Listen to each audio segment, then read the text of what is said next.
আমি কি কাউকে মুনাফেক বলতে পারবো এই সংসদে? না, পারবেন না। আচ্ছা, আমি মুনাফেক বললাম না কাউকে। মাননীয় স্পিকার, জুলাই সনদ নিয়ে কথা হচ্ছে। এই সংসদে আইন পাশ হবে। আমরা আইনের পাশ করার জন্যই জনগণ আমাদেরকে পাঠিয়েছে।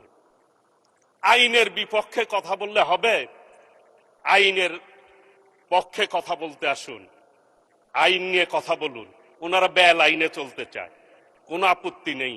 মাননীয় স্পিকার, জুলাই আন্দোলন নিয়ে কথা হয়েছে। আমি ওই সময় জেলখানায় ছিলাম। জামাতের সাধারণ সম্পাদক গোলাম পারোয়ার সাহেব আমার পাশের সিটেই ছিলেন। আমি ম্যাক্সিমাম সময় তাকে আমার বালিশটা দিতাম তাদেরকে শোয়ার জন্য। মাননীয় স্পিকার, আমি এরপরে যখন বের হই, এক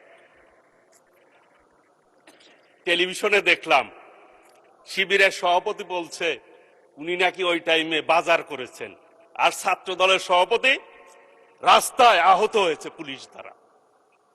তাহলে জুলাই আন্দোলন নিয়ে কার কি ভূমিকা? এই আওয়ামী লীগের মতো আচরণ। আওয়ামী লীগ ৭১ মনে হয় যে আওয়ামী লীগই করছে, আর কেউ যুদ্ধ করে নাই। এইরকম আচরণ আওয়ামী লীগ করছে। এদানিং ওই রোগ তাদের ভিতরে ঢুকছে। জুলাই আন্দোলন খালি তারাই করছে, আর কেউ করে না। এইটা বলে আজকের এই সংসদ ঐক্যবদ্ধতা সংসদ। একটি জিনিস এই সংসদে মাননীয় স্পিকার, যে ফ্যাসিবাদ বিরোধী আন্দোলন যারা করেছে তারাই এই সংসদে সংসদ সদস্য হয়েছে। জুলাইয়ের সনদ নিয়ে কথা বলে। প্রিমিয়াম ওয়ার্ড্রোব, গুছিয়ে ফেলুন জীবনটাকে।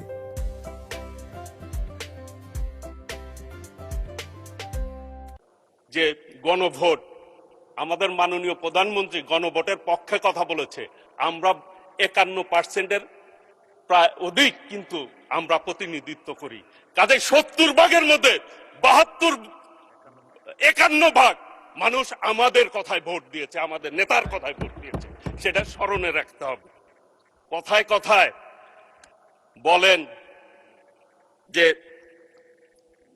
আওয়ামী লীগের মতো ফ্যাসিবাদের মতো আচরণ ঢুকে গেছে। ২ মাসের সরকার, কিন্তু এটা কিন্তু ৫ বছর। মনে হয় যে ৫ বছর সরকার আমরা শুরুই করলাম না, তার আগেই যত সব অভিযোগ।